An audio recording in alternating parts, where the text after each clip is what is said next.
क्षत्रियों को विहीन कर दिया। अगर हम राम को माने कि क्षत्रियों के दुश्मन हैं, परशुराम क्षत्रियों के दुश्मन हैं, तो राम क्षत्रिय बन के खुद आए हैं। अगर हम परमात्मा को एक दृष्टि से देखेंगे तो दूसरी दृष्टि से परमात्मा समझ में नहीं आएगा, क्योंकि वही परशुराम हैं जो क्षत्रियों को 21 बार मारते हैं, पूरी पृथ्वी को क्षत्रियों से विहीन कर देते हैं। और वही राम जब बन के आते हैं तो कहता है मैं क्षत्रिय हूँ और क्षत्रिय धर्म का पालन करने के लिए इस पृथ्वी में आया हूँ। इसलिए परमात्मा की महिमा को समझने के लिए सबसे पहले हमें परमात्मा की भक्ति को आंख बंद करके मानना पड़ेगा। बोलिए वृंदावन बिहारी लाल की। तो सबसे पहले हमें अपने आप का ज्ञान, हम कौन हैं, हमारा अस्तित्व क्या है, हमें ईश्वर ने कैसे बनाया। आदरणीय श्रोताजनों, परमात्मा के सबसे पहला अवतार कल हमने बताया सनक सनंदन सनातन सनत कुमार, दूसरा 12 अवतार और तीसरा भगवान का अवतार हुआ देवर्षि नारद के रूप। देवर्षि नारद के रूप में जो भगवान का अवतार हुआ है वो दासी पुत्र थे। श्रीमन नारायण नारायण भजमन नारायण हेमन नारायण। दासी पुत्र से भगवान कैसे बन गए?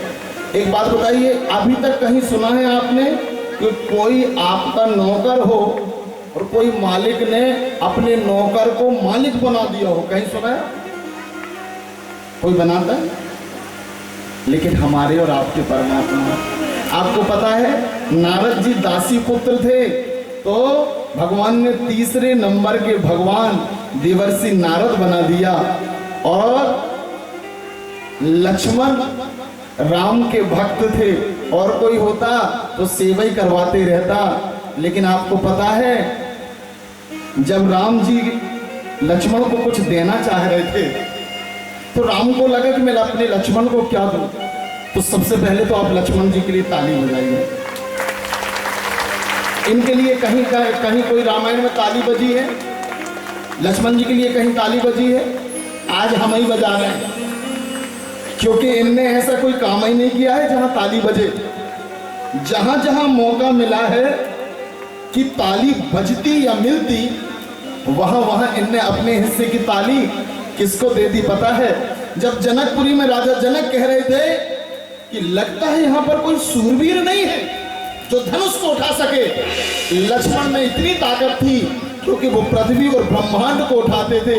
लक्ष्मण चाहते तो धनुष को ऐसे उठा देते, लेकिन लक्ष्मण कहते हैं मैं राजा जनक पूरे ब्रह्मांड को उठा दूंगा। लेकिन मेरे बड़े भैया कहेंगे तब, तो सबने कहा यार ये बड़ा वाला शांत है और ये जो छोटा वाला है ना ये उदंड है, असभ्य है, उतना समझदार नहीं है।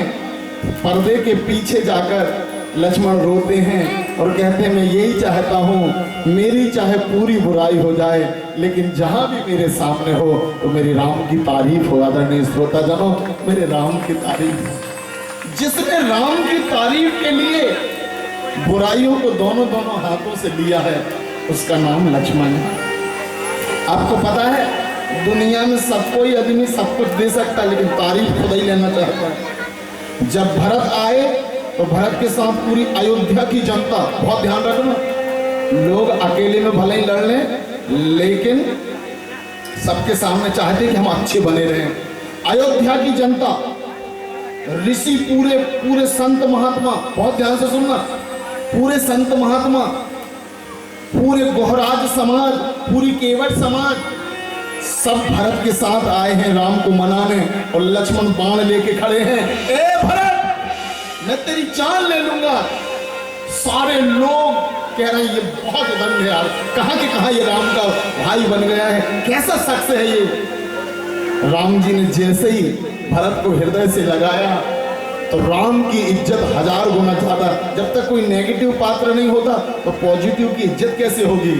जहाँ जहाँ नेगेटिव बनने का समय आया ना, तो लक्ष्मण ने अपने आप को नेगेटिव रोल में, बुरे रोल में ले लिया और पेड़ के पीछे लोग के कहते हैं देखो मेरे राम की इज्जत हो रही है और मेरी बदनामी हो रही है। जिसने अपने लाइफ कभी राम के लिए कोई भी कदम ऐसा नहीं रहा जी कि राम से एक कदम आगे बढ़ गए हो। जब भी चले हैं राम के पीछे चले। छोटे जब थे ना तो थक जाते थे तो राम के चरण दबाते थे। 14 साल अपनी पत्नी परिवार को छोड़ के दिन रात जग के राम के लिए खड़े रहे। जब राम को लगा कि मैं अपने लक्ष्मण को क्या दे सकता हूँ, तो आदरणीय श्रोताजनों, ब्रह्मांड पति के पास कुछ नहीं था जो लक्ष्मण को देते। तो राम ने कहा मैं अपना नाम भी दूंगा और अपना पद भी दूंगा। मेरा लक्ष्मण नौकर नहीं रहेगा, अब विश्व का मालिक बनेगा। 18वां राम अवतार और 19वां बलराम अवतार होगा। आदरणीय श्रोताजनों, बलराम अवतार वो परमात्मा नौकर नहीं बना के रखता जी। हम यहाँ जो बैठे हैं ना, हम यहाँ जो गर्मी में चुड़ रहे हैं, हम यहाँ जो उसकी भक्ति के लिए पागल हैं, हजारों चैनलों को छोड़ के, हजारों सुखों को छोड़ के, एसी कूलर और पंखों को छोड़ के, जो यहाँ पर हम पसीना में जो भीग रहे हैं, ध्यान रखना लक्ष्मण को अपना काम याद नहीं है लेकिन राम को याद है। ऐसे ही अपना त्याग हमें पता नहीं लेकिन हमारे राम देख रहे हैं। आदरणीय श्रोताजनों, हमारा क्या पद मिलना है आप कल्पना नहीं कर सकते। तो वो राम है जो नौकर को भी मालिक बना दे, वो परमात्मा है। आदरणीय श्रोताजनों, अब रही बात, सीधी कमर करें, सभी आंख बंद करें। अपने आप का ज्ञान करने से हमें नारायण का ज्ञान होगा, ठीक है। सीधी कमर करें और सबसे पहले आप अपनी उम्र बोलें। मैं 37 साल का हूं, आप कितने साल के हैं? अपनी उम्र बोले आंख बंद करके। हाँ, अब आप मां के गर्भ में हैं और छोटे से रज और वीर हैं। करोड़ों रज और वीर में से एक राई बराबर आप 37 साल पहले गणेश प्रसाद दुबे रज और वीर था, राई बराबर मां के गर्भ में है। उसे एक अंडा के रूप में देखिए, सभी लोग देख रहे हैं आप। अब वो अंडा जो है वो आदरणीय श्रोताजनों, वो अंडा पृथ्वी है और वो अंडा तैर रहा है समुद्र में, मां का गर्भ में। सभी अपने उस दृश्य को देखो, अपने आप को। अब एक नरा फूटा जो नारायण है और नरा से एक कमल निकला जो ब्रह्मा है, जो हमारे हाथ पैर हैं और हमारा शरीर है। उसके बाद नरा नाभि में है और उसके बाद सांस आई जो शंकर है। तो हम नारायण थे, फिर शरीर ब्रह्मा बना और सांस शंकर बनी और माँ के गर्भ से योनि मार्ग से हमारा जन्म हो गया। आदरणीय श्रोताजनों, हमारा जन्म हो गया, ठीक है।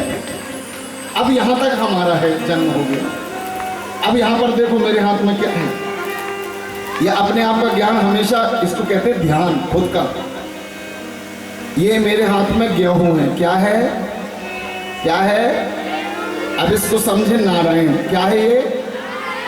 जब ये खेत में बोवेगी तो जो जड़ बनेगी वो पार्वती है ना, और जो बीच में तना बनेगा वो ब्रह्मा है और उसकी बालें शंकर हैं।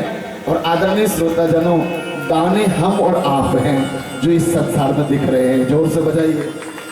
इतना हमारा और परमात्मा का गहरा रिश्ता है। अब मैं आपसे एक निवेदन करूं, मैं आपसे एक प्रश्न करने वाला हूं।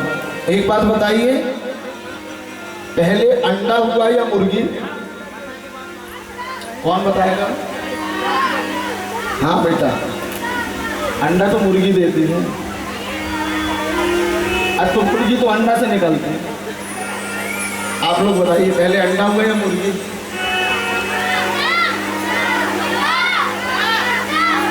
यार छोटे, अंडा जो है वो मुर्गी देती है और मुर्गी अंडा से निकलती है। अभी दिमाग मत लगाओ, कल आना। मैं एक और नया इनाम देना चाह रहा हूँ आपको। कुछ मैं सोच रहा हूँ कि आपको कुछ फायदा हो जाए।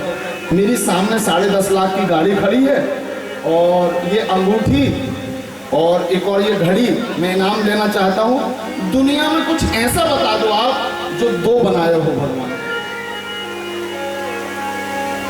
10, मैं गिनती शुरू कर रहा हूँ, जो बता दीजिएगा 11 लाख का फायदा है। 10, 9, जल्दी बताइए, 8। आपका मन होगा कि आंख 2 है, आंख 2 दिख रही है लेकिन आंख तो एक ही। मेरा चेहरा भी एक ही है, तुम्हारा भी एक ही है। जी जी जी बताना चाह रहे हैं।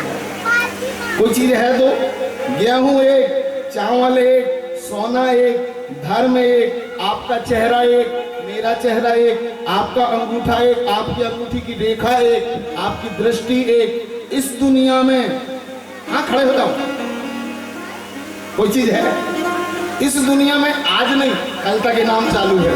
इस दुनिया में कोई ऐसी चीज बताना जो आपको लगे कि ये 2 है। सूरज एक, चंद्रमा एक, तारे एक, वैरायटियां अलग अलग दिखेंगी, लेकिन विश्व में परमात्मा ने कोई चीज 2 नहीं बनाई, केवल एक बनाई है। आदरणीय श्रोताजनों, केवल एक बनाई है। जो आपको लगे कि 2 है, भाभी एक, भैया एक, देवर एक, देवरानी एक, वैरायटी आपको मिल जाएंगी, लेकिन भगवान ने कभी कोई चीज 2 बनाई ही नहीं है। सब कुछ एक बनाया है और एक ही रहेगा। आदरणीय श्रोताजनों, 2 कुछ नहीं बनाता वो परमात्मा, बोले वृंदावन बिहारी लाल। और जिसको लग रहा है कि ये चीज 2 है, तो कल मुझे मेरे पास आना, मुझे बताना, इनाम बिल्कुल सुरक्षित। ध्यान रखिएगा आदरणीय श्रोताजनों, किसी भी चीज को 2 नहीं बनाई है और कभी नहीं बनाता। चेहरा से लेकर सारी चीजें एक ही बनाई है वो परमात्मा ने।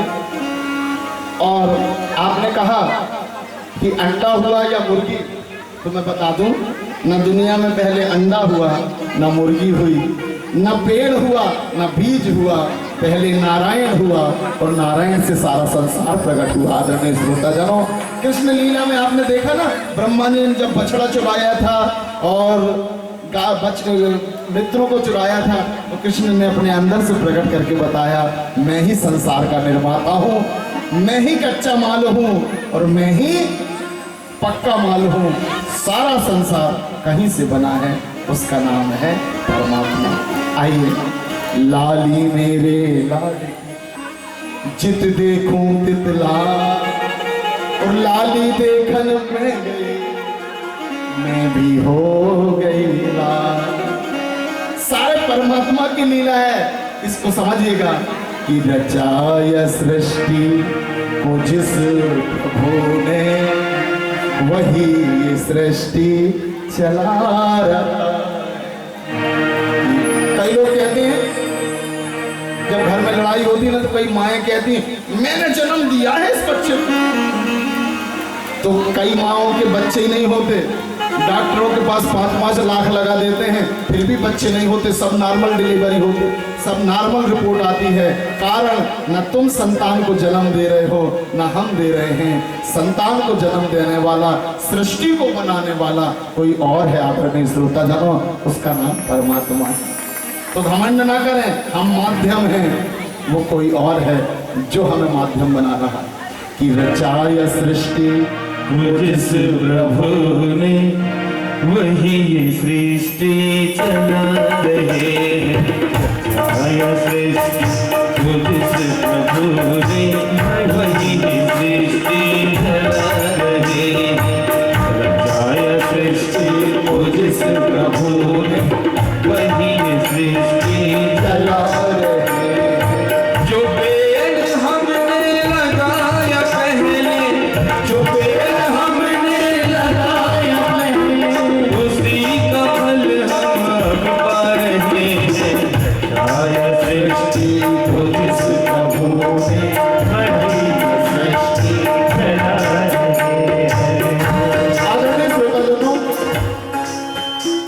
ध्यान रखना, जैसे इतने से बच्चे के शरीर में जवानी भी छिपी होती है, इतने से बच्चे के शरीर में जवानी भी छिपी होती है, बुढ़ापा भी छिपा होता है, मृत्यु भी छिपी होती है और पुनर्जन्म भी छिपा होता है, ऐसे ही हमारे भविष्य में सब कुछ छिपा है। उस परमात्मा से प्रेम करो, सब धीरे धीरे मिलेगा आदरणीय श्रोताजनों। और जब जवानी, जब बुढ़ापा, जब नया जन्म मिलेगा, वो सब निर्णय करने वाला परमात्मा है। दोनों हाथों को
श्रोताजनों, जिंदगी एक रहस्य है।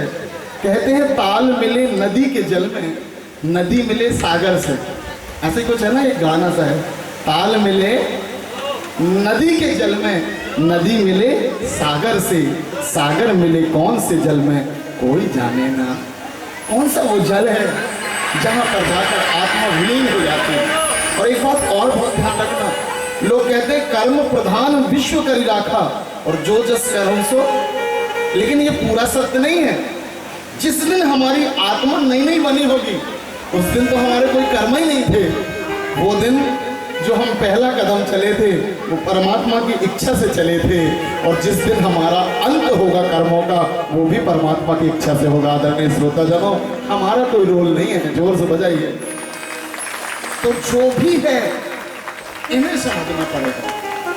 अगर हमने कहीं भी अपने आप को समझा कि हम वहां पता लग मतलब बाल की खाल निकालने लगते हैं। फिर वो कर्मों के ऊपर कर्म, टैक्स के ऊपर टैक्स, बहुत बड़ी परेशानी पैदा हो जाती है। इसलिए और ज्यादा टूट के भक्ति ना करना। कई लोगों की आदत होती, बड़े निराश हो जाती है, भगवान मरना है। हाँ, उत्साह के साथ भक्ति करें, टूटे ना, कर्तव्य निभाते हुए आखिरी सांस तक कुछ सीखते हुए। मैं तो कहता हूँ आप लोग 80 की उम्र में भी ना रोटी बनाना मत छोड़ें। जी हाँ, बोर नहीं होंगे जिंदगी से। हाँ, बस मेरी माँ है 80, 70, 75 की है। अगर भाभी कहीं चली जाती है या धर्म पत्नी जी कहीं चली जाती है तो वो उनको बड़ा मजा आता है। तो तब मुझे लगता है कि जो 75 की उम्र में भी कर्म से जुड़ा रहता है, और मैंने देखा अपनी माँ को, वो रोटी भी बनाती जाएंगी और उनकी गुनगुनाहट भी चलेगी, सीताराम सीताराम सीताराम। ध्यान रखना मेरी माओ, अगर डिप्रेशन में नहीं आना है तो कर्म करते चलो, नाम भजते चलो, इसी का नाम जिंदगी है और यही जीवन का सत्य है। जोर से बजाइए। और डिप्रेशन में आना है तो मैं तो कई दीदियों को देखता हूँ इतना बड़ा गमछा लेके बैठती हैं और वही वाले नाटक लगाती हैं जो ज्यादा रुलाएं, और फिर देखो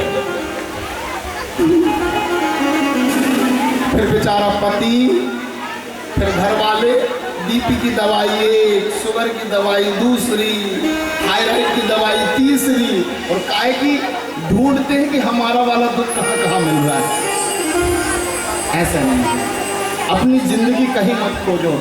ध्यान रखना, जो अपने नेचर और अपनी जिंदगी को संसार में खोजता है तो ये दुखालय में दुख ही दुख का ढेर लगा लेता है, और जो हरि को खोजता है, परमात्मा को खोजता है, तो संसार में आनंद का ढेर लगा लेता है। आदरणीय श्रोताजनों, खुशियों का ढेर, क्योंकि ये है खुशी। तो आओ हम खुशी और आनंद की ओर। और आज तो कृष्ण जन्मोत्सव है, कौन कौन नृत्य करेगा? दो ही हाथ उठेंगे। जिसने की शर्म उसके फूटे।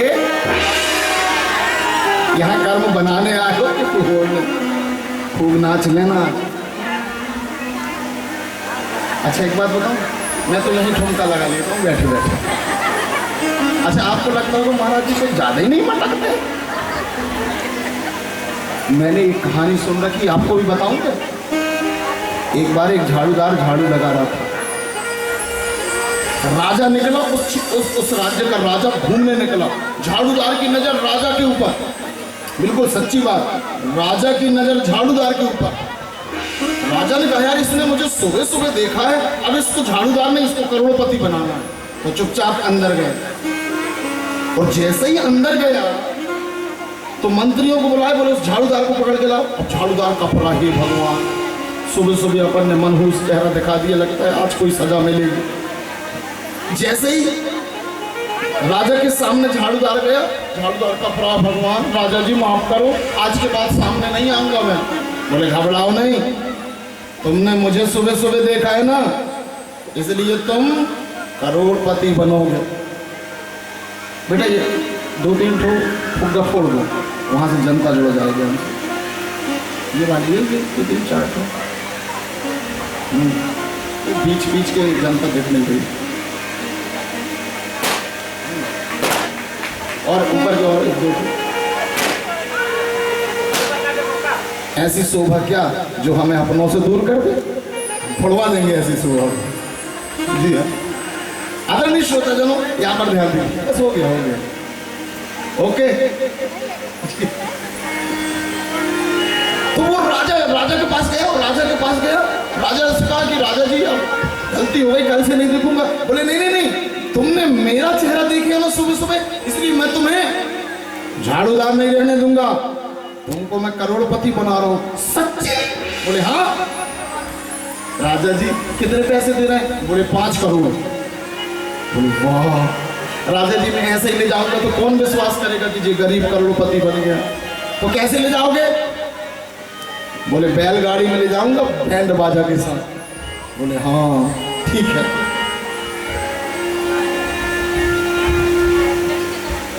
अब बैंड बाजा बुलवाए गए, बैलगाड़ी बुलवाई गई, नोट रखे हैं और झाड़ूदार ठुमका लगा रहा है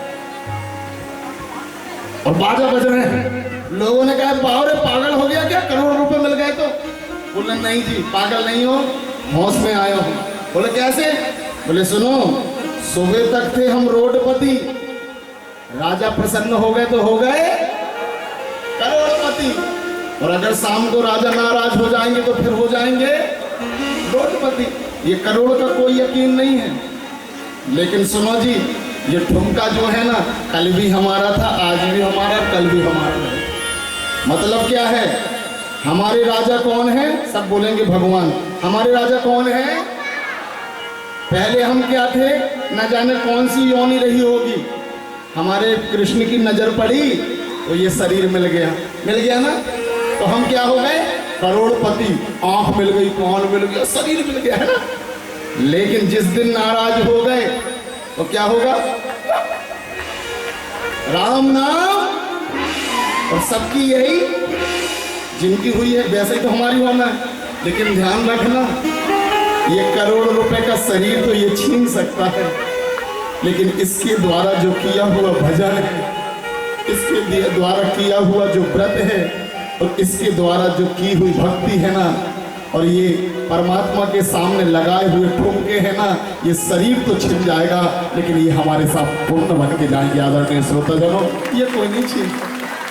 जो हम इस शरीर से ताली बजा लेंगे, जो हम अपनी भगवान को याद कर लेंगे, उसी की दी हुई आंखों से, उसी के दर्शन करके, उसी के दिए हुए कानों से, उसी की कथा सुन के, उसी की दी हुई बुद्धि से, उसी का चिंतन करके, और उसी के दिए हुए हाथ से उसी का भजन करके हम अमर हो जाएंगे। आदरणीय श्रोताजनों, ये तो छूट जाएगा लेकिन पुण्य जाएगा।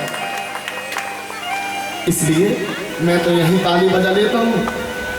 आपको लगता होगा महाराज जी को ज्यादा ही नहीं रोते हैं। आ जाते हैं आंख में आंसू बार बार, परमात्मा को जब याद करते हैं, मैं यहाँ देखता हूँ कई लोग रो रहे हैं। आ जाते हैं आंख में आंसू बार बार, हमें प्यार छिपाना नहीं आता, दुनिया पूछती है क्या रिश्ता है तुम्हारा और तुम्हारे परमात्मा का, हमें बताना नहीं आता। आदरणीय श्रोताजनों, क्या बताएं? वो हमारी आत्मा है, वो हमारी धड़कन है, हम उसके हैं, और वो हमारा क्या बताएं, कितने रिलेशन बताएं, हमें बताना नहीं आता। शब्द खत्म है। तो आज परमात्मा का जन्म उत्सव है, सभी ठुमका लगा लेना। कौन कौन लगाओगे? अभी भी आधे ही हाथ उठ गए हैं। ये करोड़ रुपए का जो शरीर है वो कब छिन जाए कोई ठिकाना नहीं है। साथ में क्या जाएगा? यस, तो जिसको साथ में ले जाना उसकी तैयारी करते रहो, अच्छे जैसा बने ना जी। आदरणीय श्रोताजनों, सभी अपने हाथ जोड़ेंगे। नारद जी ने जो ब्रह्मा जी से, और ब्रह्मा जी ने नारायण से, और नारद जी ने जो व्यास जी को चतुर्थ श्लोक की भागवत जी दी थी, वो बीज बन के 18,000 श्लोक बनाए थे। व्यास जी ने उसे 4 श्लोकों में हम सुने।